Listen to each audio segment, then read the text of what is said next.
लवदा हैरान डिठम वाह खुदाया तुझी कुदरत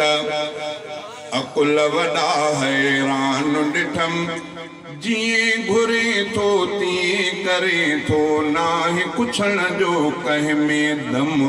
वाह खुदाया तुझी कुदरत अकुल वदा हैरान डिठम वाह खुदाया तुझी कुदरत अकुल वदा हैरान डिठम जिए घुरे तो ती करे तो नाहि कुछण जो कह में दम वाह खुदाया तुझी कुदरत नूह नबी जो बेड़ो मौला तारे तो बचाव कयो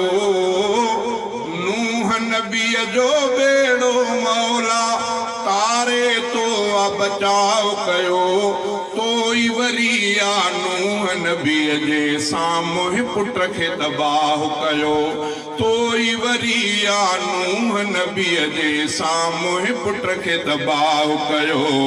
बेपरवाही शान तुंहिंजो तुंहिंजे अॻियां सभु ज़ोर ख़तम बेपरवाही शान तुंहिंजो तुंहिंजे अॻियां सभु ज़ोर ख़तम जीअं घुरे थो तीअं करे थो नाहे पुछण जो कंहिं में दम वाह खुदाया तुंहिंजी कुदरत मूसा नबीअ जे लश्कर जे लाइ तोई रस्ता रब जोड़िया मूसा नबीअ जे लश्कर जे लाइ तोई रस्ता रब जोड़िया रस्ता ड्राहे मुंहिंजा साईं दुश्मन सारा तो बोड़िया रस्ता ड्राहे मुंहिंजा साईं दुश्मन सारा तो बोड़िया निमरूद मच्छर खां माराए तो पूरो कयो आ उन जो कम मंडड़ो मच्छर मंडड़ो ओ रब पे पाण खे सलाहे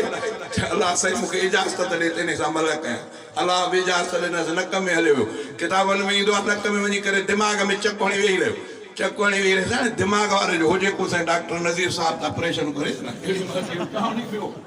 अची से हाणे इहो चक केरु कढे हिन जो नेठि होरिया होरिया मथे खे थोरियूं मुकूं हणाइण शुरू कई त कुझु आराम मुकूं में केतिरा हणनि हणी हणी माण्हू जो मुकूं में सूर पियो करनि हाणे बादशाह रब सॾाइण वारो हाणे पियो आहे नेठि ईअं बि किताबनि लिखियो आहे त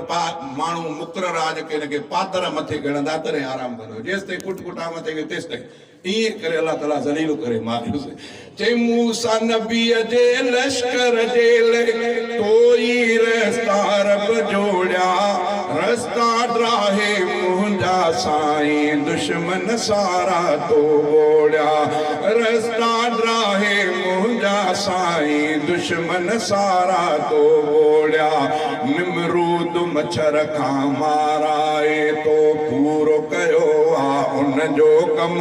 जीअं घुरे थो तीअं करे थो नाहे पुछण जो कंहिं में दम वाह खुदाया तुंहिंजी कुदरत